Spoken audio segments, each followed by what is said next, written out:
Manchester United are about to make a decision that could define their entire midfield rebuild. Because right now, behind the scenes at Old Trafford, two stories are colliding.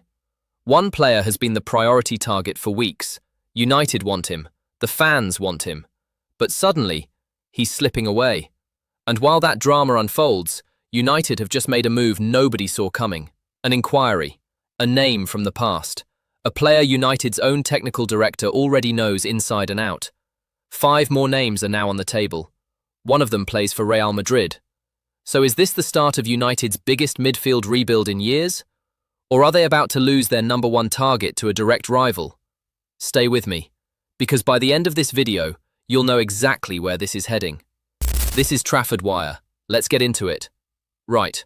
Let's start with the headline that's got everyone talking. According to The Athletic, Manchester United have made an official inquiry for Borussia Dortmund midfielder Felix Nmecha. Now hold on, before you get carried away, let's be precise about what this actually means. This is not a bid. This is not a done deal. This is United picking up the phone and saying, "Tell us more." But here's why that matters more than it sounds. Inquiries tell you where a club's eyes are turning. And right now, United's eyes are locked onto the midfield market like never before. Because this club needs control, it needs composure, it needs someone who can grab a football match by the throat and dictate the tempo. United have been crying out for that profile for years, and we already know who's been at the very top of that list. Mateus Fernandes, the West Ham midfielder. Quick, progressive, comfortable driving forward through midfield like he's got time to spare.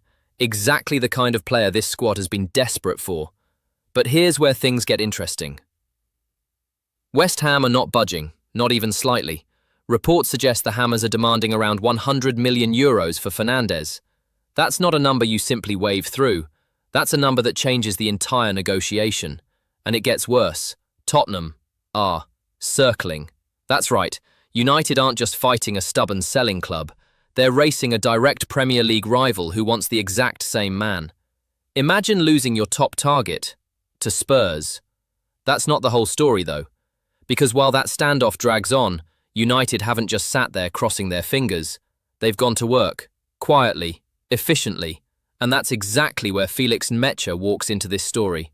So who is he, and why now? Nmecha is 25, playing regular Bundesliga football with Dortmund.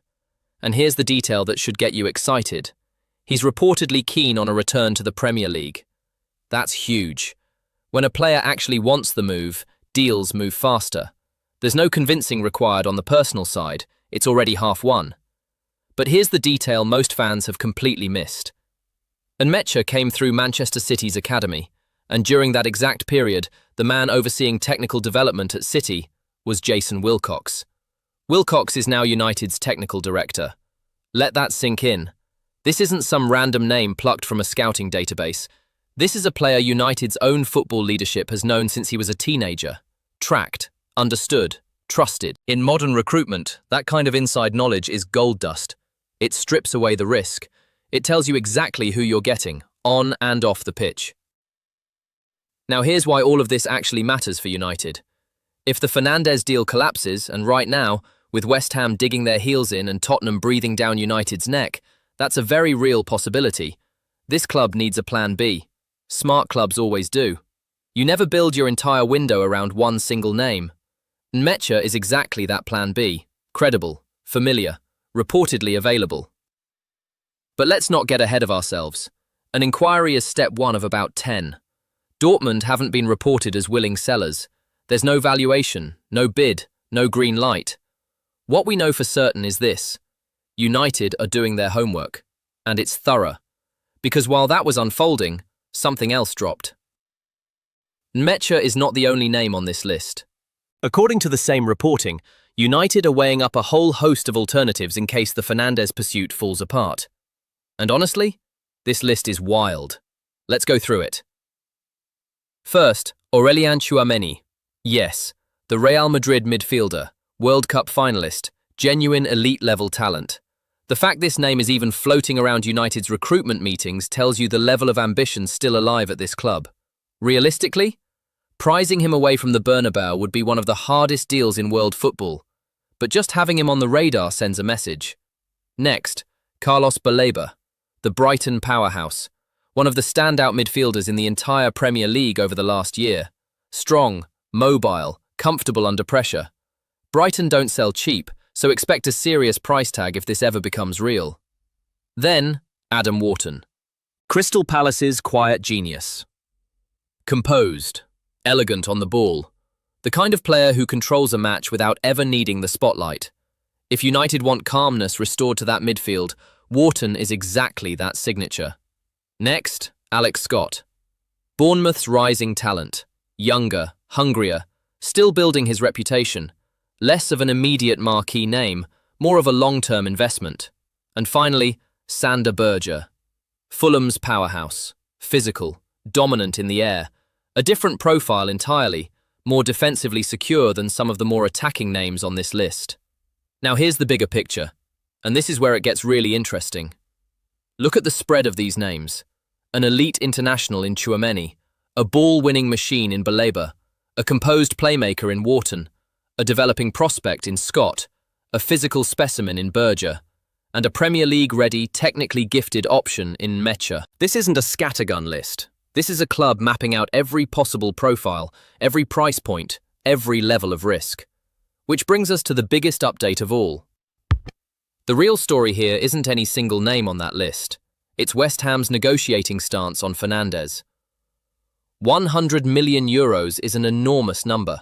And with Tottenham now genuinely in the race, United aren't just up against a stubborn seller, they're up against the clock. That puts this club in a knife-edge position. Patience could work brilliantly in their favour, or it could cost them the player entirely. So how does this actually play out? Let's break down the possibilities. Scenario 1. United hold firm, West Ham's valuation eventually softens, and Fernandes still ends up at Old Trafford. Scenario 2. Tottenham move faster, agree terms, and United are forced to pivot completely toward one of these alternatives. Scenario 3. Talks drag on so long that United decide a fullback option, like Nmecha, becomes the smarter, faster route to strengthening that midfield before the season kicks off. All three scenarios are realistic, none are confirmed, and that's exactly where this club sits right now.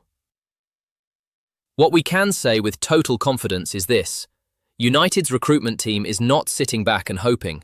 They're building contingencies, they're staying active. That's smart, disciplined business, regardless of which name eventually walks through the door. So keep your eyes on three things over the coming weeks. Any movement in West Ham's valuation, any concrete steps toward Dortmund over Nmecha, and Tottenham's next move, because that could accelerate everything overnight. Let's bring it all together. Mateus Fernandes remains the priority, but West Ham want €100 million, and Tottenham are pushing hard for the exact same player. In response, United have inquired about Felix Nmecha, a player reportedly desperate for a Premier League return, and a name already trusted by technical director Jason Wilcox. And beyond him, United are exploring Aurélien Tchouaméni, Carlos Baleba, Adam Wharton, Alex Scott, and Sander Berge as further alternatives. No bids confirmed, no fees agreed. But every sign points to a club preparing multiple routes to solve their biggest squad need. So what do you think? Should Manchester United push ahead with these deals? Which player would be your priority signing? And what happens next? Let me know in the comments below. If you enjoyed the video, don't forget to like, subscribe, and turn on notifications for more Manchester United updates here on Trafford Wire. Thanks for watching, and I'll see you in the next one.